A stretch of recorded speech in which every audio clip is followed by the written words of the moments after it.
Gracias, presidente. En efecto, vamos a mostrarles aquí algunas gráficas respecto a cómo se ha venido comportando el empleo. Voy a tomar el micrófono para mostrar aquí esta gráfica.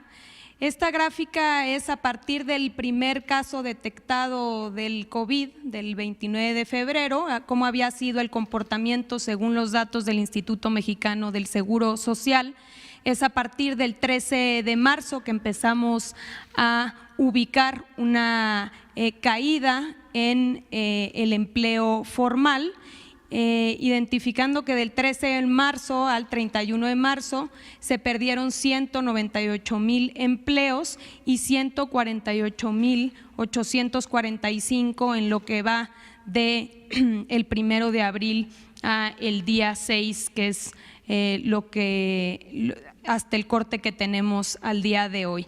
Es decir, entre el 13 de marzo y el 6 de abril se han perdido 346,878 puestos de trabajo. Adelante. Esto puede mostrar cuáles son las entidades federativas donde se registra mayor baja por parte de los empleadores a sus trabajadores. Las 6 entidades con la mayor pérdida de empleo se ubican en la parte de Quintana Roo, en la Ciudad de México, en Nuevo León, Jalisco, Estado de México y Tamaulipas. Estas entidades registran el 56% del total de las separaciones de los trabajadores al Instituto Mexicano del Seguro Social. Adelante. Esta gráfica es muy relevante y queremos hacerla notar. Ya decía el presidente cómo se ha venido mostrando respecto al tamaño de empresa la separación de los trabajadores. Esta gráfica muestra cómo las microempresas de 1 a 5 trabajadores son las que más han resistido y más han mostrado solidaridad frente a sus trabajadores, dando de baja menos o una parte muy mínima si uno lo compara con las empresas de 6 a 50 trabajadores y esta que representa la enorme mayoría que es de más de 50 trabajadores, de 50 a más de 1,000 trabajadores. Entonces podemos ver aquí cómo son las grandes empresas, no todas, son algunas, pero se registra en este tamaño de empresas donde mayor separación ha habido de los trabajadores. Y luego esta barra la podemos ver también aquí en proporciones. Podemos ver que las empresas con más de 1,000 trabajadores representan el 25%.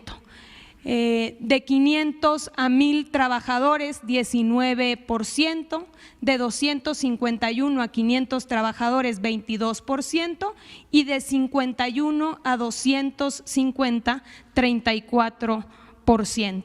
Esto muestra así que ubicamos, insisto, en aquellas empresas que tienen mayor capacidad de resistencia, que son las primeras que ante esta emergencia han separado a los trabajadores. Adelante.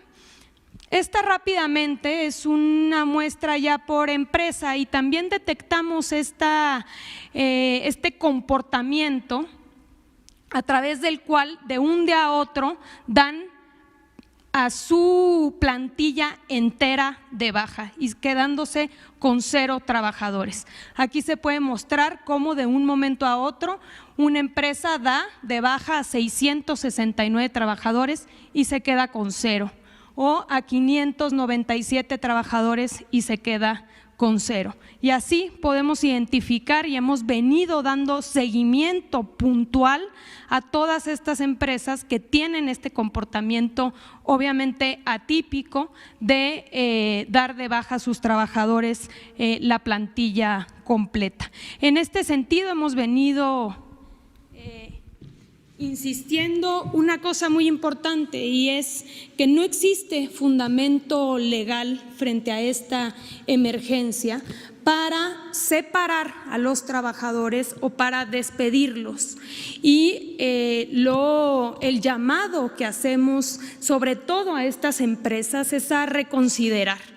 Consideramos que es un momento fundamental de solidaridad frente a los trabajadores e insistimos también que no existe fundamento para poder correr, despedir, dejar de pagar el salario a los trabajadores en esta época de emergencia sanitaria.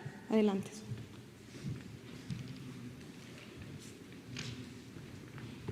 Sí, muchas gracias. Con su permiso, señor presidente, muy buenos días a todas y a todos. Si pueden pasar la siguiente. Bueno, estas también son otras empresas grandes que dieron de baja a un número importante de trabajadores. La siguiente. Ahí está. Sí, uno de los temas que hoy quisiéramos llamar a su atención es que el Seguro Social, los datos que damos todos los 12 de mes, el famoso dato del empleo, lo que nos indica es del total de los empleos que se crearon y del total de las separaciones laborales, ¿cuál es el diferencial? Como se los decía, este dato que damos los 12 de cada mes a las 12 del día, hoy lo estamos adelantando para conocimiento de todos, de los 130,000 empleos que se perdieron en el mes de marzo. Ahora, a partir de lo que comentaba la secretaria Luisa María, hoy es mucho más relevante en términos de lo que esto significa respecto a los derechos de la seguridad social. ¿Por qué razón? Porque al ver ese número más grande con el que sacamos la diferencia, la resta, es como podemos saber que el no pago de cuotas, cómo impacta a la atención médica. Ustedes saben que la seguridad social es un concepto amplio que incluye varios seguros, el seguro de las guarderías, por ejemplo, o la pensión, pero el más importante es el seguro de enfermedades y maternidad. Es el seguro que le permite a la gente ir a un hospital, a una unidad médica del Seguro Social. En ese sentido, si lo vemos en los números ya nominalmente, de estos trabajadores, que son la suma de los 130,000 de marzo, más los que se han ido perdiendo en lo que va de abril, hasta el 6 de abril, que es un número muy importante, el 38%, es decir, 130,000 trabajadores, en un lapso de 8 semanas, o sea que ya está contando, lo ponemos como 7 semanas porque estamos contando la 1 de abril, en un lapso de 8 semanas pierden su seguridad social. Es decir, un trabajador a la hora que es separado empiezan a contar 8 semanas y al cumplimiento de esas 8 semanas ya no tiene acceso a los servicios médicos del Seguro Social. Pero un dato todavía más preocupante es que el 62%, es decir, 216,000 trabajadores que fueron ya separados, como no tenían 8 semanas previas en su trabajo, la famosa cotización, como no tenían esas 8 semanas, la ley establece que ellos ya no tienen acceso a servicios de salud por parte del Seguro Social. Desde luego que los tienen en otras instituciones públicas, pero no en el seguro. ¿Por qué lo queremos hacer notar? Porque si bien nosotros en una situación regular, ordinaria, como la que tendremos de vuelta a la normalidad muy pronto, el dato que estamos observando todo el tiempo tiene que ver con el pago de las cuotas. Hoy queremos hacer notar a los patrones que el pago de las cuotas significa la posibilidad que sus trabajadores tengan seguridad social y en ese sentido tengan acceso a servicios médicos. En el contexto de una epidemia y de una pandemia es muy relevante, porque entonces ya no es nada más el cálculo contable que desafortunadamente muchos hacen con las cuotas del Seguro Social. Y lo digo por una razón. Es probable que un trabajador piense hoy que sigue estando contratado porque sigue estando su patrón pagándole la nómina. Y él puede estar muy tranquilo con eso y dice que bueno, mi patrón no me ha despedido. Pero en el momento en que nosotros observamos que dejó de pagar las cuotas, sí le decimos a ese patrón y sobre todo a ese trabajador que tiene que verificar la vigencia de sus derechos, porque en ese momento esa actitud de querer, entre comillas, ahorrarse las cuotas del IMSS significa dejarlos sin atención médica en un contexto de una epidemia y eso es muy grave. No, hoy más que nunca no se pueden ver las cuotas del Seguro Social en una contabilidad.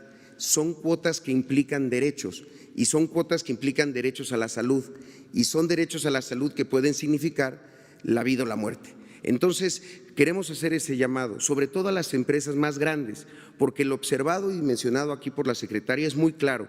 Las empresas pequeñas, las microempresas han aguantado, tienen un comportamiento frente a sus trabajadores de mayor resistencia, de mayor solidaridad, pero las empresas grandes que están con todo el tiempo haciendo sus cuentas y sus cálculos a partir de las cuotas, hoy pueden poner en riesgo la vida de sus trabajadores. Nosotros estamos haciendo un esfuerzo, es lo que nos corresponde, para que esa atención sea oportuna, para que nuestros trabajadores tengan todo lo necesario. Pero sí necesitamos que ese sentido de solidaridad entre a la conciencia de los trabajadores que están haciendo estas prácticas. Por último, me parece que hay una lámina más.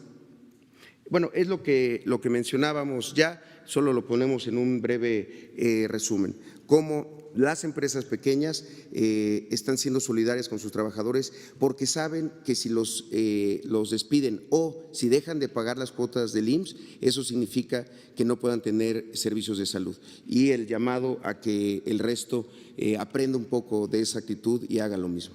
Muchas gracias, presidente.